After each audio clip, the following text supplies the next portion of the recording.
actually don't believe that people are entitled to opinions.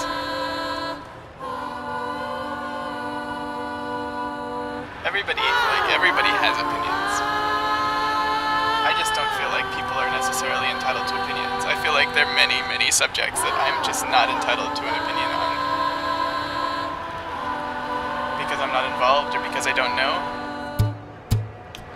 It gets to that question of what do you know and how do you know what you know and what facts are you writing on. This is my opinion. But it's my opinion that people aren't entitled to opinions. That as a person you have to be really, really true to all the things that you don't know and all the things that you haven't experienced and all the people that you haven't heard. Which is not always easy, but I think it's a line that you can walk.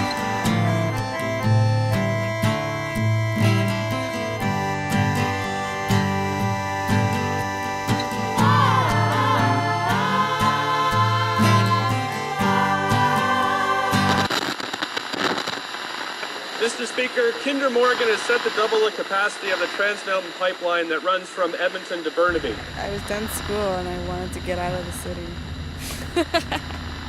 It's funny because when I originally came on this trip, I came because I liked the idea that we were going to be filming every gas pump along the way on a road trip following a pipeline to the tar sands. I thought that was absolutely fucking hilarious because the tar sands for me were just too far away of a thing, too big to tackle. Like I know things about food, I know things about agriculture, there are things I can relate to, but the tar sands are just so abstract and so inevitable. Like I can't do anything about it. What's the point of making a film about it? And then I saw the tankers, how it fuels our way of life and how it connects communities because people in Fort Mac rely on global consumption of oil and we rely on people in Fort Mac to supply us with the things we need to live the way we do. We all use oil. We all need Fort Macians and they all need us. The further we got into the making of the film and then the processing of it later, the more I was like, wow, how perfect is it that it's black and white, because it just keeps getting grayer and grayer.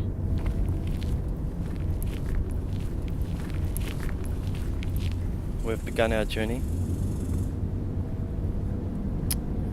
We're just at the beginning of the Rockies.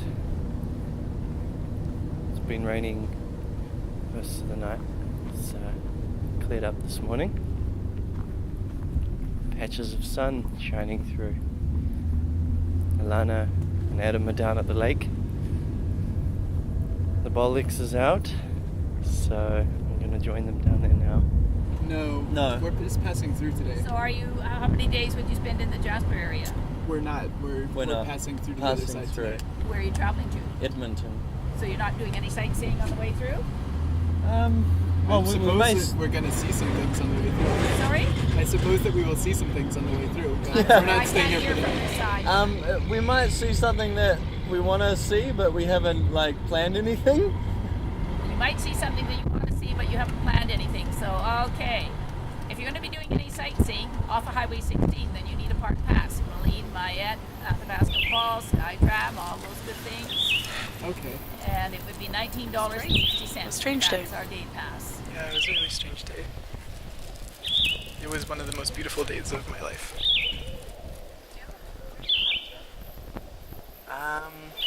Woke up in a forest full of fungi. Walked around and ate thimbleberries.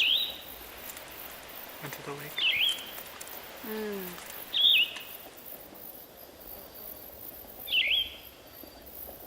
Yeah, we talked to these two girls. We don't even know their names. One of their names was Sarah. Well, I didn't even know their names. But they work for the BPA or something, not Kinder Morgan.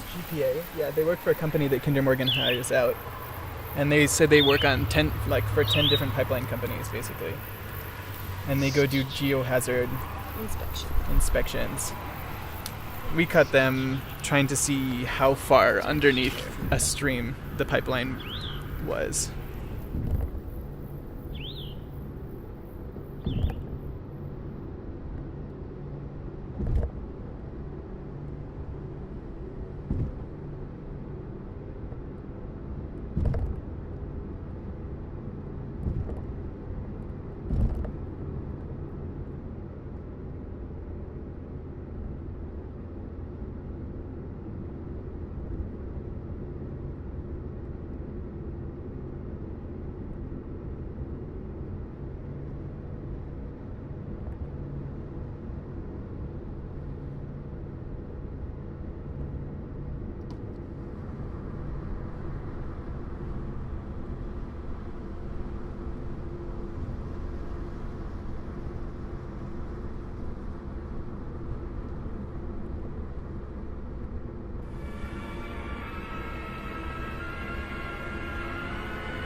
It was the first of a series of strikes that caused the city of Edmonton, capital of the province of Alberta, to become the center of one of the great oil fields of North America. And here they also compost your garbage.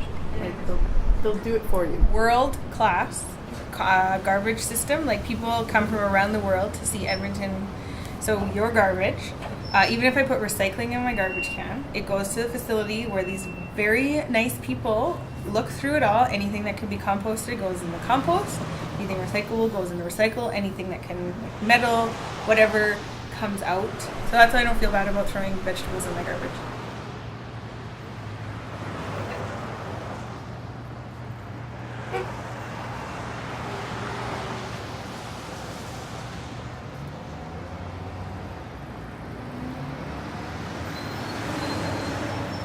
I totally relate to the tar sands because, like, as someone growing up in Alberta, not just having been there, but having benefited from the wealth of it and the commerce and the economy that it's like what it's done for Alberta in terms of, like, not that it's been used very well, but it seems to me that the thing about cynicism is that it shuts down conversation.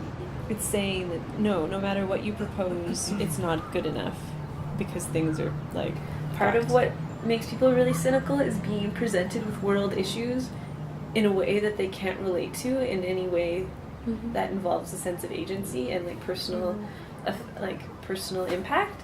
I think that environmental movements that are focusing on things that we can actually tangibly experience are much more powerful than talking about abstract notions. It's funny because as an academic, cynicism is so trendy. Like cynicism is like what gets you cred. It's a way of showing how smart you are and how critical and how radical you are if you're able to be. I don't really know what needs to happen in this world in order for it to turn around and become a healthier place, but I do feel that we have to be courageous and take risks and be creative. And if we're afraid of making mistakes and if we're afraid that we're going to fail, then we're not going to take risks and we're not going to be courageous. And I think that's really dangerous. Yeah. Okay.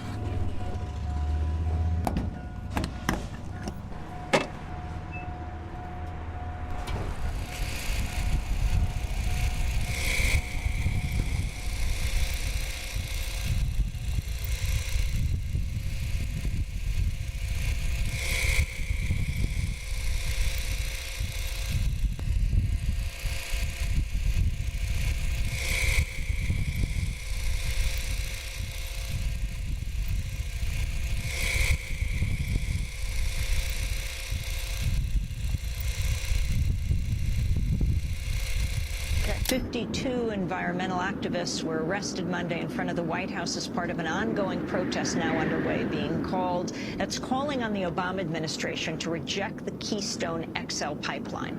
The proposed 1,500-mile pipeline would deliver tar sands oil 1,700 miles from Canada to refineries in Texas. Demonstrators are calling on Obama to reject a permit for the pipeline and instead focus on developing clean energy. An estimated 2,000 people have signed up to hold sit-ins and commit other acts of civil disobedience outside the White House every day for the next 2 weeks.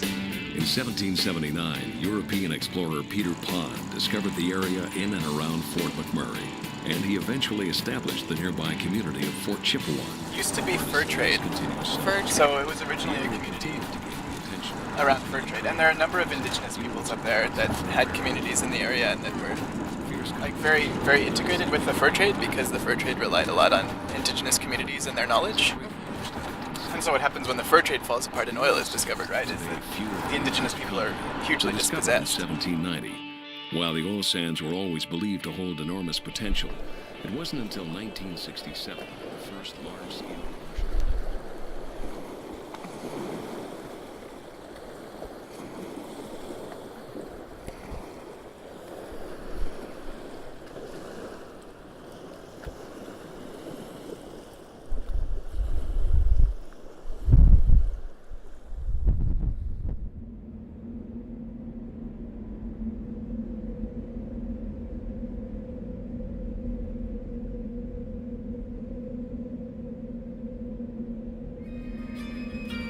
The city of Fort McMurray is the largest community in Alberta's Wood Buffalo region. This sophisticated and friendly city is surrounded by an immense, unending expanse of green, the truly extraordinary northern boreal forest. Fort McMurray is the island among the trees. Fort McMurray has grown to around 70,000 residents, and with that, all the amenities found in larger centers.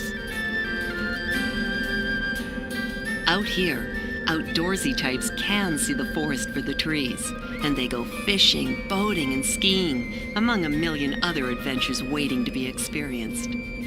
Mountain Pine Beetle Information Officer. In my non-government of Alberta opinion, it's climate change and global warming. People get really upset when you talk about mountain pine beetle.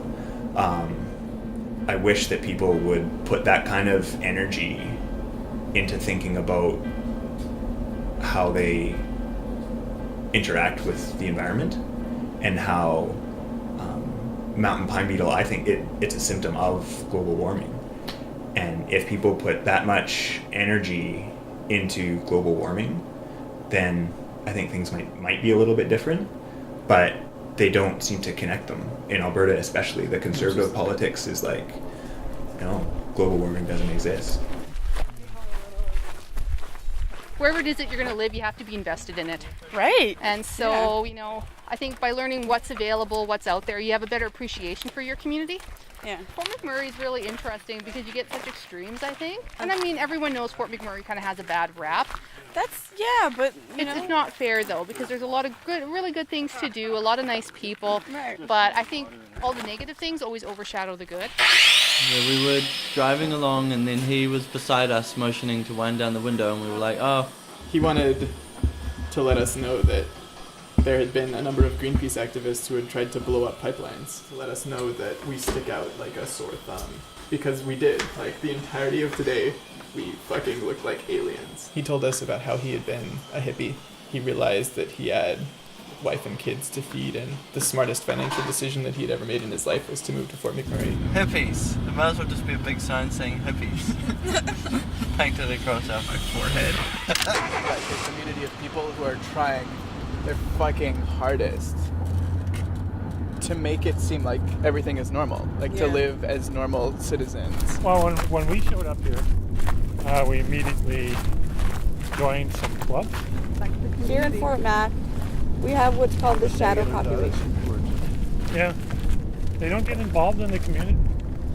So they get up here, they complain that there's nothing to do. I've had friends die up there, like working there, right? Like it's jobs that are so important to preserve are killing people, whether it's like physically killing them. No, they're always saying safety Or first. spiritually, emotionally killing them. But they're really pushing for production. Like dear friends of mine from high school who I can't relate to at all because there's just no humanity up there.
kind of like No Face and Spirited Away, you know, it just consumes. Oh god, that thing was disgusting. Consumes everything around it and gets bigger and more aggressive and offers fake wealth or fake fortunes to people who bow down to it, and then it consumes them. And how did she overcome it? She just said no thanks. Yeah. She never accepted anything that No Face had to offer. But I wouldn't be surprised if, I found out later that, 80% of the money that is being budgeted for Syncrude is all going for more production. And a very, very small amount of it is going for reclamation. They're all in the same boat. They all have these huge tailings piles, and very few of them have been reclaimed. I think I'm doing a good job at what I do. I don't have any direct influence on anything to do with reclamation. I'm just a cog, one of the cogs on the wheel.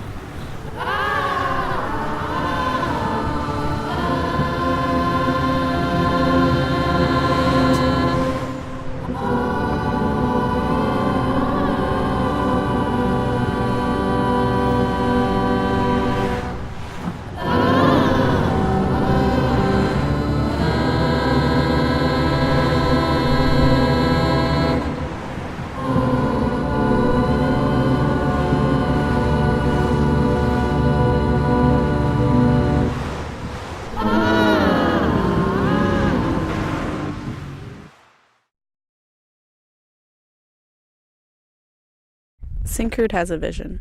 If you were to come back to this spot in 20 years, the view would be dramatically different. Instead of an oil sands mine, you'd overlook a landscape, reclaimed with lakes, forests, wetlands, and grasslands, perfect for supporting a whole new generation of economic and recreational uses, from bison ranching to hiking and fishing. But this vision is not Syncrude's alone. The company consults continually with all community stakeholders, including Aboriginal communities such as Fort McKay, to ensure reclamation plans are suitable for the future needs of all residents.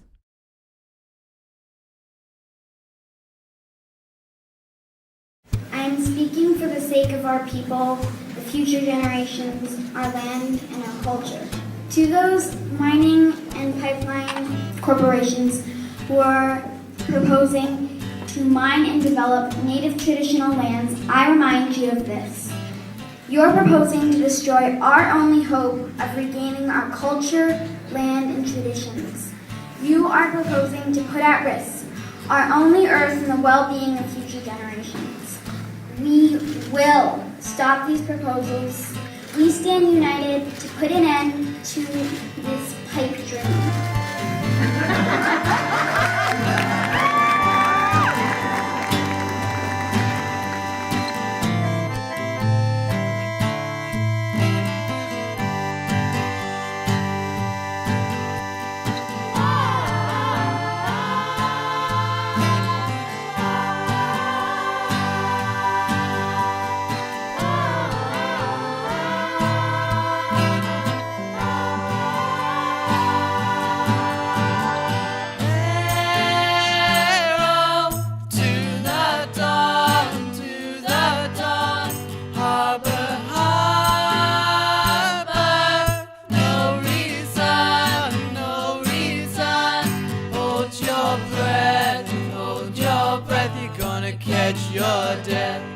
Catch your death. Hold your breath, hold your breath, you're gonna catch your death.